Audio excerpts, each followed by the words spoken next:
ఒక గ్రామంలో ఇద్దరు అన్నదమ్ములు ఉండేవారు. రే తమ్ముడు, నాన్నగారు చనిపోయారు కదా. నాన్న ఊర్లో పంచాయతీలు చెప్తూ ఉండేవాడు. మరి ఇప్పుడు నేను చెప్తాను, నువ్వు ఒక్కనివి పొలం పనులు చూసుకుంటావా? దాందేముందన్నయ్య. సరే, నువ్వే చూసుకో. నేను పొలం పనికి వెళ్తాను రోజు. అలా తమ్ముడు ప్రతిరోజు పొలం పనికి వెళ్ళి వ్యవసాయం చేస్తూ ఉండేవాడు. అన్ననేమో ఊర్లో ఎవరికైనా ఏదైనా సమస్య ఉంటే దాన్ని పరిష్కరిస్తూ ఉండేవాడు. ఏంది నువ్వు? మీ అన్ననేమో మంచిగా బట్టలు వేసుకొని ఊర్లో తిరుగుతూ ఉంటాడు, నువ్వేమో ప్రతిరోజు చేనుకెళ్ళి ఎట్టి కష్టం చేసి వస్తావు. ఇది నీకేమన్నా బాగుందా? ఇంతనన్నా నువ్వు ఇక్కడ నుంచి పొలానికి వెళ్ళొద్దు. నువ్వే ఊర్లో పంచాయతీ పని చూసుకో. మీ అన్ననే పొలానికి వెళ్తాడు. నాకు మా అన్నలాగా అందరికీ సలహాలు ఇవ్వడం, అందరి సమస్యలు పరిష్కరించడం నాకు తెలీదే. నాకు రాదు. నాకు పొలం పనే వస్తుంది. అయినా మా అన్నయ్య నన్ను ఫస్టే అడిగిండు. నేను ఇష్టంతోనే పొలం పనికి వెళ్తున్నా. ఏంది మీరు?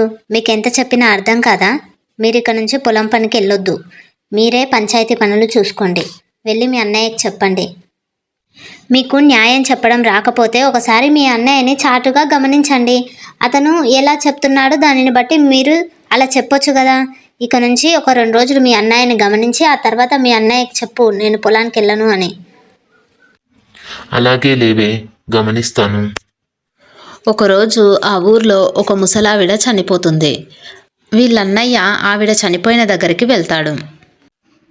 రే సుబ్బు, ఇలారా. అయ్యా, అమ్మ చనిపోయిందయ్యా. నువ్వేం బాధపడకలే సుబ్బయ్య. ఇదిగో ఈ పైసలు తీసుకో, ఖర్చులకు పనికొస్తాయి. మీ అమ్మ మా అమ్మ లక్కనే కదా.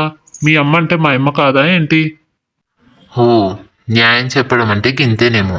ఇక నేను చెప్తానులే. అన్నా, నాకు పొలం పనులకు వెళ్ళడం ఇష్టం లేదు. ఇక నుంచి నేనే ఊర్లో అందరికీ పంచాయతీలో న్యాయం చేస్తాను. నువ్వే పొలానికి వెళ్ళు, నేను వెళ్ళను. సర్లేరా, నీ ఇష్టం కానీ ఏదైనా నిర్ణయం తీసుకునేటప్పుడు జర వెనక ముందు ఆలోచించి తీసుకో. అలా చెప్పి వాళ్ళ తమ్ముడు మరుసటి రోజు ఊర్లోకి వెళ్ళాడు. ఆ ఊర్లో ఒక ఆవిడ చనిపోయింది. ఏడవకూకోరా రాంబాబు, ఏం కాదులే. ఎందుకు అంతలా ఏడుస్తున్నావు? నీకు ఒక్కనికే పెళ్ళామా ఏంటి? నాకు కూడా పెళ్ళామే కదా. వాడి పెళ్ళాన్ని నీ పెళ్ళామంటావేంట్రా వెదవా. ఇక్కడ నుంచి నడువు ఫస్ట్.